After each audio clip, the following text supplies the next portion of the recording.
Bonsoir à tous. Bon, tu vas bien? Et toi, pas de harcèlement. Hein. Promis. Bon. Je vais me retenir. Parce que le harcèlement médiatique, c'est le pire de tous. Hein. Non, Alors, je vais essayer de me retenir, mais effectivement, j'aime bien poser quelques questions. Mais d'ailleurs, tu avais accepté de répondre à mes questions un peu directes lors d'une super interview. j'ai même pas voulu les connaître d'avance, alors tu vois. C'est vrai. Je joue le jeu. Écoute, nous, ici, on a toute une journée de débat, donc elle finit en beauté. Je t'en remercie vraiment. J'étais assez impressionné parce que je t'ai envoyé un mail tout à fait spontané, naturel, comme je l'enverrais quelqu'un que je connais bien. Et tu m'as répondu oui en, je crois, quelques minutes. C'est très rare. Je tiens à le dire. Bravo, Jacques. Et moi, je dis toujours oui quand il s'agit d'essayer de propulser la bonne parole. En plus de ça, tu as accepté une deuxième chose, c'est que tu parles des millennials. C'est un sujet, moi je pose cette question, qui est le millennial? On y répondra peut-être. Je trouve que ce concept est un peu galvaudé, on ne sait plus de quoi on parle. Tout à l'heure, le fondateur de Brut, Roger Coste, préférait parler de jeunes adultes. On y reviendra. En tout cas, ici, il y a tes fils de pub, je fais attention aux mots. Ils sont là, tu vois. Levez la main. Oh là là, oh là là. Il y en a plus que ça, ils sont très timides. Bon. Dans le digital, on est timide. Tu sais que la pub aujourd'hui, à la fois fascine encore et à la fois a parfois mauvaise presse, il n'y a pas de mauvais jeu de mots. On parle de crise publicitaire, on en avait déjà parlé ensemble. Moi, ce que je voudrais, c'est que tu nous dises aujourd'hui, c'est quoi ta vision de la pub? Qu'est-ce que tu as envie de partager avec nous? Sur la pub, mais j'ai envie de dire sur la communication, sur le marketing, sur ce qui fait finalement le fond de notre métier à nous, digitaux, que nous sommes pour la plupart ici. Waouh, vaste programme. Vaste. Avançons dans ton noir. Ne crois pas que la pub soit plus vilipendée aujourd'hui que lorsque j'ai commencé il y a 60 ans. Moi, mon premier livre s'appelait « Ne dites pas à ma mère que je suis dans la publicité, elle me croit pianiste dans un bordel ». Mais c'était vrai. Parce que j'étais docteur en pharmacie, j'étais parti faire ma thèse sur les marchés des plantes médicinales à travers le monde, qui était finalement un artifice pour pouvoir réussir le premier tour du monde en voiture avec une de chevaux qui a changé ma vie. Car à peine arrivé, j'ai abandonné à tout jamais la pharmacie pour me tourner vers la presse et puis vers la publicité. Eh bien, lorsque j'allais retrouver ma mère à Perpignan, qui était médecin, et qu'elle me présentait à ses copines, elle disait, je présente mon fils, docteur en pharmacie. Elle était très fière. Je disais, maman, je suis publicitaire. Ah non, surtout ne leur dis pas ça, je perdrai mes copines. Donc la publicité, elle a toujours été vilipendée, d'abord par la presse, parce que les journalistes ont toujours été très jaloux qu'on fasse le même métier qu'eux, mieux payé. Parce qu'il n'y a pas une très grande différence, moi qui ai pratiqué les deux. Hein, j'ai été un grand reporter à Paris Match, très jeune, et puis j'ai été un des rédacteurs en chef du groupe François. J'ai travaillé avec Lazareff, c'est Roger Théron qui m'a appris le choc des photos à Match, et c'est Pierre Lazareff qui m'a appris le poids des mots à François. Parenthèse, parce que pour vous montrer combien la presse et la publicité, c'est la même chose. À l'époque, le journal François sortait sa première édition vers 9h du matin, alors que c'était le journal du soir.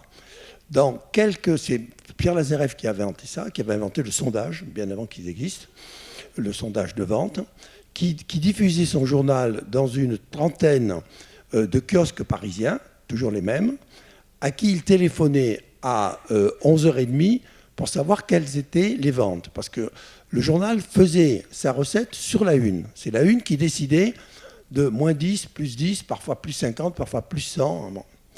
Et donc, tous les rédacteurs en chef travaillaient à essayer de trouver le titre qui allait décrocher la lune.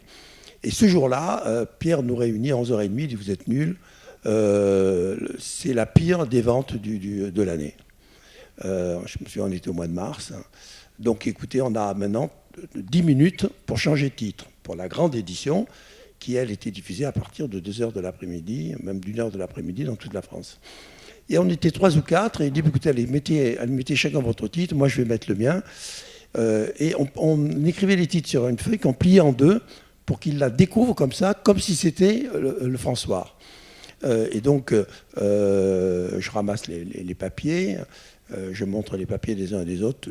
Je ne sais plus quel était mon titre, qui était nul, puis ceux des autres n'étaient pas mieux. Et j'arrive au titre de Pierre Lazareff. Il avait écrit simplement « Brrr » sur 8 colonnes. C'était le jour le plus froid de l'année. Et ça avait échappé à tout le monde. La météo n'existait pas à l'époque dans les journaux. Elle est arrivée après. Et c'est lui qui a inventé la météo parce que ça a été le plus grand tirage de l'année pour François. Quelle différence entre Brrr de François et un Brrr que l'on va mettre sur une marque avec lequel on va faire du bruit. Donc, je pense que nous faisons le même métier.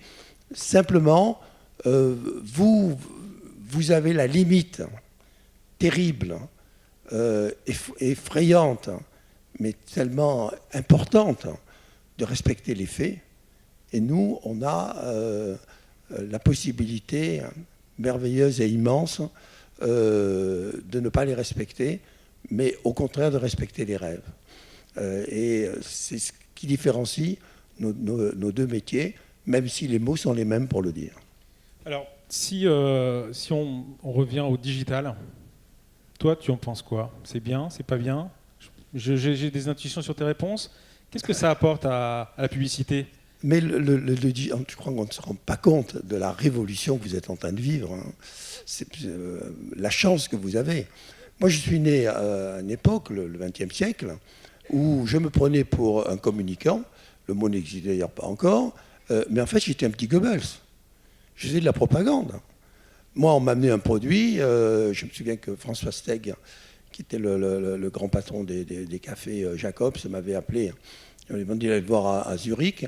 Il m'a dit, écoute, je prépare un nouveau café. Il m'a fait goûter le café, etc. Bon, mais avant que j'en parle, moi, à mes équipes marketing, et que toi, que tu en parles à tes équipes marketing de l'agence, je te donne carte blanche. Tu reviens me voir dans une semaine avec des idées. Comme ça, toutes les idées sont valables. Et moi, je me souviens que dans l'avion qui me ramenait de Zurich à Paris, il m'a dit carte blanche. Rien pour l'emmerder, je vais l'appeler carte noire. Et je suis parti de carte noire. Je dis carte noire, c'est un nom de parfum. Donc, on va traiter ce café comme si c'était un parfum, avec un emballage noir et or, etc., etc. Et puis, mon métier à moi, après, c'était de trouver un slogan. Je mettais exactement 30 secondes. Un café nommé Désir. Et d'enfoncer ce slogan dans la tête des gens jusqu'à plus soif. C'était du matraquage. C'était de la propagande. Le consommateur n'avait aucun droit de réponse. Et moi, j'envoyais mes tapis de bombes au journal de 20 heures, avec des bombardiers qui faisaient des lâchers de spots, comme on faisait des lâchers de bombes, pour toucher 1 million de gens qui avaient envie de changer de café. Il y en avait 9 millions qui en prenaient plein la gueule. C'était la Syrie. C'était monstrueux. Je ne m'en rendais pas compte, sinon j'aurais changé de métier. Bon. Et puis est arrivée l'incroyable chance du net qui a donné la parole à l'internaute, qui en a tout de suite profité et qui a su en profiter et qui est devenu le copropriétaire des marques. Parce que grâce aux réseaux sociaux, il suffit qu'une marque fasse une faute, que ce soit une faute de produit, une faute technique, une faute de distribution, même une faute sociale, pour qu'elle aille se faire habiller. Vous vous souvenez tous de cette affaire pour Nike, où un jeune américain, je crois qu'il avait 12 ou 13 ans, filme dans un hangar, je ne sais plus si c'était de Corée du Sud ou de Chine, des petits Chinois en train de fabriquer des ballons de football du mondial pour $2 par jour. Ils publient ça sur les réseaux sociaux américains, ça fait un véritable scandale. Nike, qui était numéro 1, la marque préférée des Américains, est tombée à la 12e place et n'a pas encore retrouvé sa place de numéro 1. Simplement parce qu'un gosse de 12 ans avait repéré une faute sociale grave. Bon.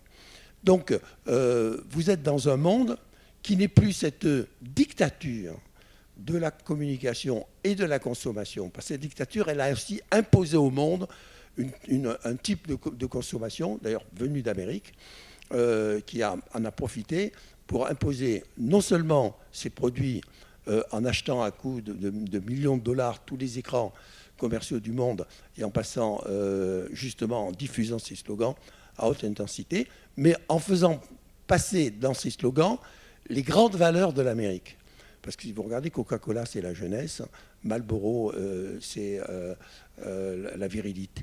La virilité, Levi's, c'est la liberté, McDonald's, c'est la famille, etc. Et l'American Way of Life, qui a quand même conquis le monde pendant les 50 dernières années du siècle dernier, n'est rien d'autre que l'advertising way of life. Et puis, vous entrez-vous dans la démocratie participative de la consommation et de la communication. Parce que c'est la consommation, c'est la communication qui influence directement la consommation. Et ce siècle, pour revenir aux millennials, ce siècle, appelons-les les jeunes, pourquoi on ne les appelle pas par leur nom, millennials? C'est encore une connerie de marketing, on n'en sortira jamais. C'est pubard. Une histoire de pubard. Bon, c'est les jeunes. Et ils sont en train d'inventer le monde, comme on l'a inventé à notre époque, et comme leurs enfants les inventeront à leur époque. Ces jeunes-là, ils ont façonné par l'incroyable tsunami de communication qu'a apporté cette libération du net et cette possibilité pour chacun de devenir son propre publicitaire, son propre créateur, son propre écrivain. C'est cette liberté-là qui fait que la consommation, elle aussi, est devenue libre. C'est quoi la consommation d'aujourd'hui? C'est la consommation qui est la contraire de la nôtre. Nous, comme des cons, on a économisé toute notre vie pour acheter un toit et le laisser à nos enfants. Alors, à 40 ans, on avait mis un peu d'argent de côté, on était allé voir un banquier qui nous a dit, vous nous donnez tout ce que vous avez en apport personnel et le reste, vous allez payer sur 20 ans. Donc, on a payé 2 fois notre toit. Et puis, on va le laisser à nos enfants et l'État va reprendre 50% de la valeur du toit. S'il y a 3 enfants, ils seront obligés de s'entre-déchirer parce qu'ils n'arriveront pas à payer les 50%. Le système est absolument nul. Proudhon l'avait dit. La propriété, c'est le vol. On s'est foutu de sa gueule, mais il avait tellement raison. Mais cette jeunesse-là, elle a compris que dans cette liberté, la liberté, ce n'était pas d'être propriétaire. Quand tu es propriétaire, tu es prisonnier de ta propriété. Tellement peur qu'on te l'abîme, tellement peur que quelqu'un te la vole, tellement peur que... Bon, tandis que eux, ils ont inventé la société de la location. Tout se loue. Aujourd'hui, plus personne, il n'y a qu'un dixième ici qui achète une voiture. Une voiture, ça se loue. Ça se loue. Le plus malin sont ceux qui louent à la journée. Puisque les voitures à Paris, elles servent 2 jours par semaine. Donc c'est ridicule, sauf quand on a besoin d'une voiture pour aller dans son boulot, mais c'est de moins en moins d'ailleurs le cas. Donc c'est cette société de liberté qui représente cette jeunesse qui justement a l'esprit libre. Alors qui dit location dit aussi colocation. Et on entre dans cette société collaborative qui est vraiment l'invention des millennials où on met tout en commun parce que les temps sont durs. Cette génération, c'est une génération de la crise. Hein. Quand même 10 ans qu'on est en crise. Bon. Et donc elle a pris ça de plein fouet. Elle a entendu les parents se désespérer à longueur de déjeuner. Puis après, elle l'a vécu, elle, avec les difficultés d'arriver quand même à payer ses études et tout, etc. Et elle s'est dit, mais pour faire ça, il faut se mettre ensemble, comme les campus américains. On n'a rien inventé. Hein. Mais au lieu d'être le chacun pour soi et les chacun contre soi, on a tout mis en commun. Et c'est cette société qui va réinventer le monde. Parce qu'on espère que demain, ce n'est pas simplement les individus, les terriens qui vont se mettre ensemble, c'est les pays qui vont se mettre ensemble pour créer la gigantesque démocratie qui j'espère, je ne serai plus là, qui j'espère régnera un jour. Il faudra que ce monde qui a tout pour être heureux, mais qui a tout pour réussir, qui a tout pour aller de l'avant, va enfin cesser de ne penser qu'au pire, alors qu'il ne faut penser qu'au meilleur. Alors moi, c'est terrible parce que là, tu me complexes d'un coup. D'abord, milléniaux, j'ai une première définition, c'est l'homme ou la femme libre, à t'entendre. Et du coup, moi, je voyais la version du pire. Est-ce qu'on ne remplace pas l'advertising way of life par la GAFA way of life? Est-ce qu'aujourd'hui, la data, la GAFA, c'est pas la nouvelle dépendance? Voilà, moi j'ai mes gamins, leur vie elle est sur YouTube, elle est sur Google, c'est les marques qu'ils aiment. Je parlais avec un directeur marketing d'une grande marque, il disait moi dans mon secteur, plus aucune grande marque fait rien de sexy, les seules marques qui me fascinent, c'est les GAFA. Comment tu vois ça? Est-ce que c'est plus de liberté, autre chose? Est-ce que c'est un faux débat? Non, c'est pas un faux débat, c'est le grand débat du moment. Les GAFA, c'est Dieu et c'est le diable. C'est Dieu parce que c'est une extraordinaire expansion des possibilités humaines et qui ira demain jusqu'à l'intelligence artificielle. Je suis en train d'écrire un livre là-dessus que j'appelle l'ordinateur. Mettez un cœur dans votre ordinateur. Nom de Dieu de merde, ne vous laissez pas avoir par la technologie. Il faut l'aimer, il faut la multiplier, il faut l'user, il faut en abuser. Mais elle n'est qu'un média, elle n'est qu'un véhicule. Qu'est-ce qu'une data sans idée? C'est un fusil sans cartouche. J'appuie sur il ne sort rien. Donc la technologie, si elle ne se met pas de l'émotion, si elle ne devient pas un fabricant d'émotions comme les médias l'ont fait de tout temps et le font de plus en plus depuis le XXe siècle, qui est le siècle de l'émotion. Ce siècle-là, c'est la révolution émotion. Mais il faut faire que cette révolution digitale des GAFA, des GAFEM, ensuite, je crois que ça s'arrêtera à la fin de l'alphabet, chacun, il y en a un nouveau qui s'accroche.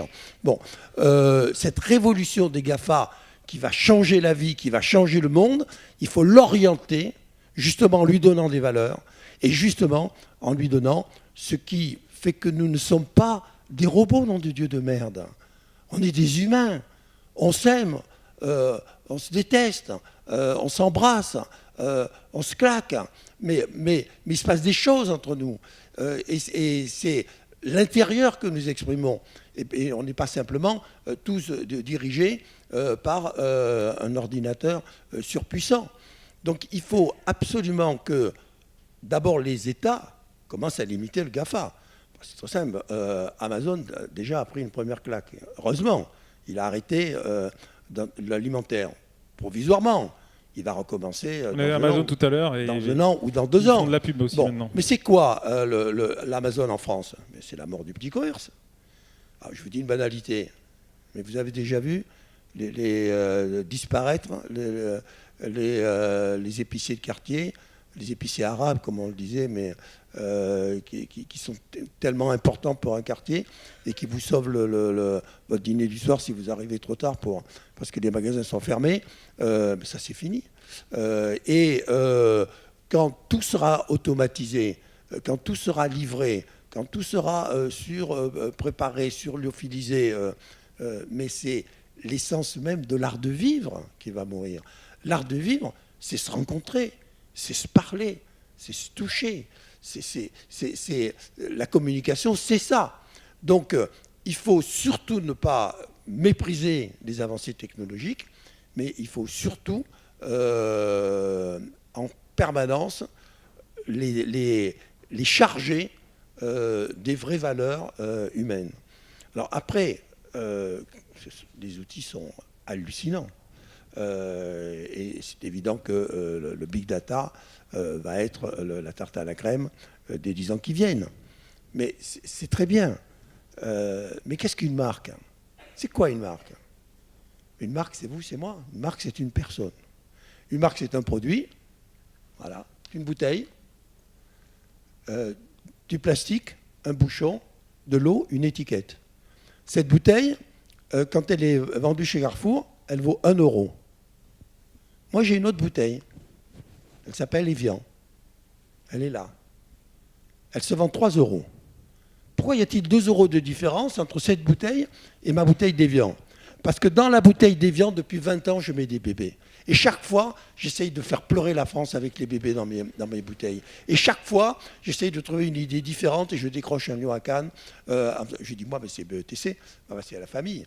Et c'est parce que tous ensemble, on essaye de faire que ce produit est devenu une marque. Il n'y a que l'étiquette qui change. L'eau est la même, le plastique est le même, le bouchon est le même. Bon. Moi, je suis pharmacien, je peux vous dire qu'il n'y a aucune différence de propriété entre une eau minérale et l'eau du robinet. Parce que quand une eau est mise en bouteille, elle perd en 3 jours 90% de ses propriétés parce qu'elle est enfermée, elle n'est plus à l'oxygène. On aura appris quelque chose aujourd'hui. Enfin, dites pas ça à Evian, sinon je perdrai le budget. Bon, et donc, c'est quoi finalement la communication? Moi, j'ai cherché pendant 60 ans quelle était la définition de notre métier. Et je n'ai trouvé qu'une question. Posez à un annonceur la question suivante: que devient la neige lorsqu'elle fond? Il vous répondra de l'eau. De l'eau. C'est une réponse d'annonceur. c'est incolore, c'est inodore, c'est sans saveur, non de non, de non, de non, de non. Pas pour moi, pas pour vous. Quand la neige fond, elle devient le printemps. Alors c'est quoi la pub? C'est la créativité. La différence entre le GAFA et le reste, c'est justement de mettre l'éternel printemps dans une marque. Cet éternel printemps, il ne peut pas naître du chaos des réseaux sociaux. Les réseaux sociaux, ils sont formidables pour propulser les choses. Mais c'est la loterie. Parce que pour une idée qui va marcher sur les réseaux sociaux, il y en a combien de centaines de milliers par jour qui explosent en vol et qui ne font pas trois clics. Donc c'est une espèce c'est Las Vegas.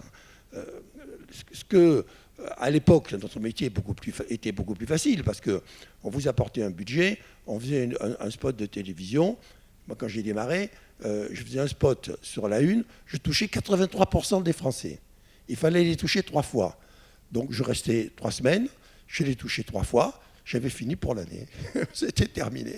Bon, et en plus, on savait calculer les choses parce qu'on avait les tests et on voyait quand un film était pas bon, où on pouvait le changer, comment on pouvait l'améliorer. Aujourd'hui, c'est devenu une loterie incroyable. Parce qu'on dit toujours que, tu viens de le dire, que le nouveau média, c'est la data. Non! Le nouveau média, c'est l'idée. Parce qu'une data sans idée ne sert à rien.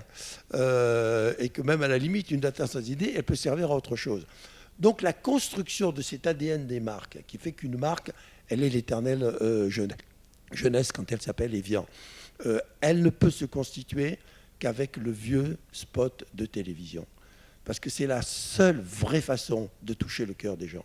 Parce que c'est un spectacle en soi. Parce qu'il y a des années de formation du subconscient du consommateur au spot de télévision. Et il sait reconnaître les bons. Et quand tu lui balances le dernier spot que l'on a fait pour Monoprix, qui dure 3 minutes, les gens pleurent de l'autre côté de l'écran.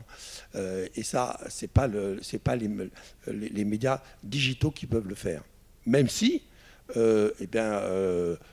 c'était pratiquement 80% des investissements, la télévision, ça va tomber à 30-40, ça ne baisse pas tellement d'ailleurs. Hein.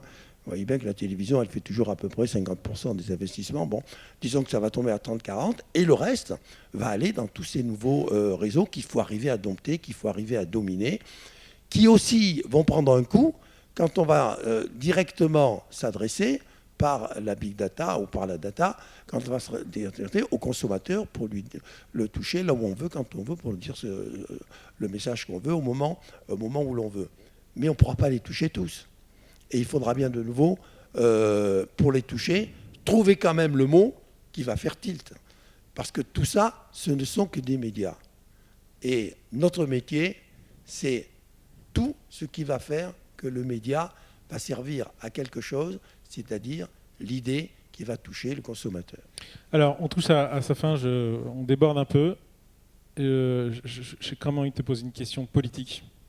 Désolé. C'est quoi là? Ça existe encore la politique? Et je me souviens quand on avait fait l'interview, on avait parlé de la campagne de Macron, les choses n'étaient pas faites. On lui a porté chance, soyez un peu mégalo, il a gagné. Vraiment quelques mots, qu'est-ce qu'il devrait améliorer dans sa communication aujourd'hui? Qu'est-ce que tu lui conseillerais? Parce qu'il y a un petit déficit. À Macron, puisque tu as conseillé quelques grands chefs d'État. Macron, il fait partie de cette génération. Très rapidement, si tu veux, parce qu'on va même être viré de la salle. Macron, il fait partie de cette génération des millennials. C'est un millennial un peu attardé. C'est un président de rupture. Et s'il a gagné d'une façon incroyable, en déjouant tous les codes, dans tous les pronostics, en faisant mentir tous les journalistes, tous les professionnels, tous les sondages, bon, s'il a réussi, c'est parce qu'il a compris qu'on était dans un moment où il fallait casser les codes. On est dans un moment de rupture à tous les niveaux. Si vous voulez réussir dans votre métier, faites la rupture. Si vous voulez réussir dans votre ménage, amenez votre femme ailleurs que là où vous l'amenez d'habitude. Si vous ne faites pas ça, vous êtes morts, les enfants. Donc, il faut changer. Bon. Et il a surtout, il est revenu à l'essence même de la politique. Il dit ce qu'il pense et il fait ce qu'il dit. C'est pas très compliqué. Aucun ne l'a jamais fait. Et lui, en plus, il est assez honnête parce qu'il dit, il l'a prévenu, les gens n'ont pas vraiment retenu. Il a dit, voici mon programme, mais ne croyez pas que je vais l'appliquer à la lettre. C'est mon programme, je ferai tout pour l'appliquer à la lettre, mais parfois, l'actualité fera ou le monde fera que je changerai les choses. Mais aujourd'hui, il suffit qu'ils disent on va repousser de 5 ans le nucléaire pour que tout le monde le voue hégémonie. Il a raison. Bien sûr qu'il faut repousser le nucléaire de 5 ans, puisque aujourd'hui, si on veut fermer nos centrales, on va polluer 10 fois plus qu'on ne polluait hier. Donc il faut que tout ça, c'est fait pour faire de l'antipollution. Ce n'est pas fait pour fermer des centrales. Donc c'est le premier président vérité, et qui, au lieu d'être un président de l'effet, est un président des faits. C'est un grand pari, c'est le défi sur la longueur. Les Français sont impatients, c'est pour ça d'ailleurs qu'il ne cesse de baisser dans les sondages, et il va continuer à baisser dans les sondages. Et chaque fois que je le rencontre, je lui dis « oublie ça ». Et il dit d'ailleurs lui-même « je ne changerai rien je continuerai ma route jusqu'au bout, hein, ne rien céder, ne rien changer ». Il réussira, parce qu'il lui faut à peu près 1 an et demi à 2 ans pour que les premières réformes commencent à avoir des résultats. Et il faut que dans ce temps-là, il ne cesse de faire de la communication permanente, communication symbolique, jupitérienne, parce qu'il redonne quand même, je ne sais pas si vous avez cette nuit, vous avez écouté son discours, allez lire son discours à Abu Dhabi, c'est extraordinaire, on a retrouvé De Gaulle et Mitterrand réunis, c'est magnifique. Donc, il faut qu'il fasse de la communication jupitérienne dans les grands moments, etc., dans les grands moments symboliques. Le Louvre d'Abu Dhabi, c'est aussi symbolique que le Louvre quand il a été élu. Et puis, il faut qu'il fasse de la pédagogie permanente et de la pédagogie de terrain. Il est trop loin des Français. Et cette espèce de jupitérisation obligatoire pour redonner des lustres à un Élysée qui a été souillé par son président précédent qui arrivait en scooter avec un casque. Il faut qu'il arrive à compenser cet excès qui lui sera reproché, cet excès d'autorité qui peut venir de l'autoritarisme, par de la proximité, mais pas de la proximité journalistique, de la proximité de terrain. Parce que c'est Mitterrand qui m'avait dit il faut tuer le off. Le off est pire que le on. Déjà, il ne faut pas se satisfaire au on, mais il faut tuer le off.